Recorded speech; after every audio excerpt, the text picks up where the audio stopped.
Hello नमस्कार, स्वागत आहे आपल्या नवीन एका ब्लॉगमध्ये. तर आज आम्ही चाललेलो आहे रुही आणि रुची यांच्या स्कूलमध्ये. तर तिथे आहे पेपर शो. तर आज दाखवणार आहेत युनिट G2 टेस्ट झाली आहे, तर त्याचं जे आहे ते पेपर शो आहे.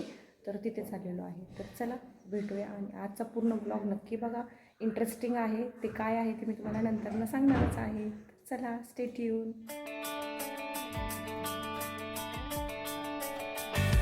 तर आज रुही आणि रुची यांच्या स्कूलमध्ये युनिट टेस्ट 2 यांचे पेपर दाखवणार होते. त्यासाठी मीटिंगचा जो टायमिंग होता तो 9:15 ते 10:15 होता. आणि मग मी आवरलं. सकाळचं सगळं थोडंफार काम झालेलं होतं, बाकीचं काम प्रचितीने उरकलं होतं.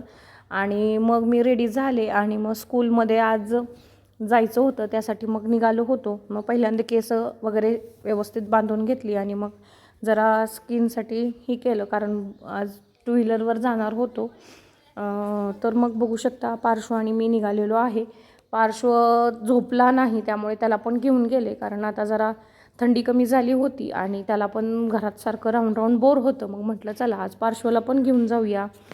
मग शेवटी पार्श्वला घेऊन आम्ही निघालो आणि पार्श्व थोड्या वेळ मध्ये बसला, थोड्या वेळ परत पुढं जाऊन बसला. बघतोय बघा कॅमेऱ्यामध्ये. त्यानंतरून रस्ता खूप खराब होता, रस्त्याचं सगळीकडे काम चालू आहे, त्यामुळे पार्श्वला दिसला काऊ. बघा मला काऊ दाखवत आहे.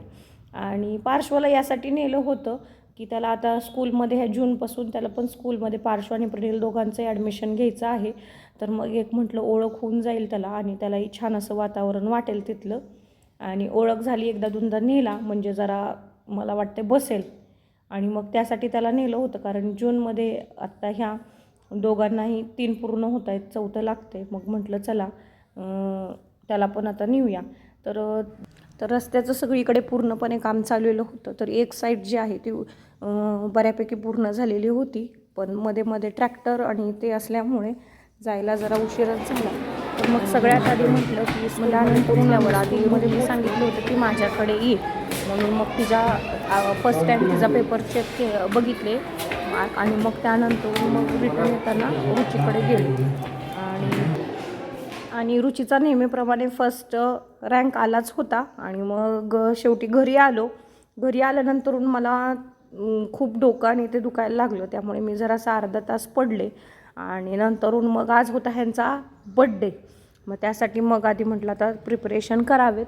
तर मग मुलांना आधी भूक लागली, मग मॅगी बनवली. आणि मग मॅगी बनवता बनवता मग म्हटलं आता केकची तयारी सुरू करावी.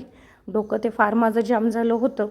आणि मग बघू शकता मॅगीला बनवायला सुरुवात केली. आणि मग म्हटलं की आज त्यांचा बड्डे आहे, त्यांना जास्त सेलिब्रेशन करायला आवडत नाही, पण मग म्हटलं घरगुती आपण त्यांचा बड्डे जो आहे तो सेलिब्रेट करूया. मग त्याची तयारी सुरू केली. आणि मग पुन्हा केक जो आहे तो मला बनवायचा होता घरीच, तर ते पण मी सुरुवात केली बनवायला. केक वगैरे बनवून घ्यावा म्हटलं. आणि मग मुलं स्कूलमधून आल्यानंतर आम्ही तसं नेहमी संध्याकाळीच बड्डेचं जे आहे ते सेलिब्रेशन करतो. मग पहिल्यांदा मॅगी बनवून घेतली आणि मग पार्श्व, प्रणील आणि रुही, रुची या चौघांनाही खायला दिली. पार्श्वला फारशी मॅगी आवडत नाही. प्रणील, रुही, रुची हे तिघंजणं खातात, पण पार्श्व हा मुडी आहे. कधी खाल्ली तर अगदी थोडीशी खातो, नाही तर इतर वेळी तो खातच नाही. मात्र प्रणीलला मॅगी खूप आवडते. आणि मग म्हटलं आता चला तर आपण केक बनवायला सुरुवात करूया. पण त्याआधी म्हटलं की फ्रेश होण्यासाठी माझं डोकं दुखत होतं. मग म्हटलं चला पहिल्यांदा आपण चहा करून घेऊया. मग पहिल्यांदा चहा केला, चहा करून घेतला, चहा केला. आणि नंतर जरा असं म्हटलं आता तयारी करूया केकची. मग केक करायला पण तयारी सुरू केली.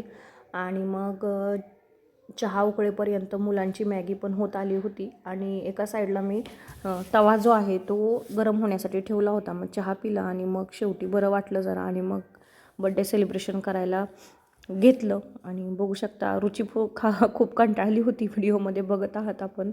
तर सगळ्यांना बसवलं आणि मग बड्डेची तयारी सुरू केली. आणि केक जो आहे तो कट केला. जास्त काय म्हटलं त्यांना आवडत नाही, त्यामुळे घरगुती आपलं साध्या पद्धतीनेच केक सेलिब्रेशन केलं होतं. तर बघू शकता सगळ्यांनी मिळून, मुलांना असं वाटतं, छान वाटतं, केक कटिंग करायला आवडतं. तर सगळ्यांनी मिळून केक कट केला आणि छान असं सेलिब्रेशन झालं.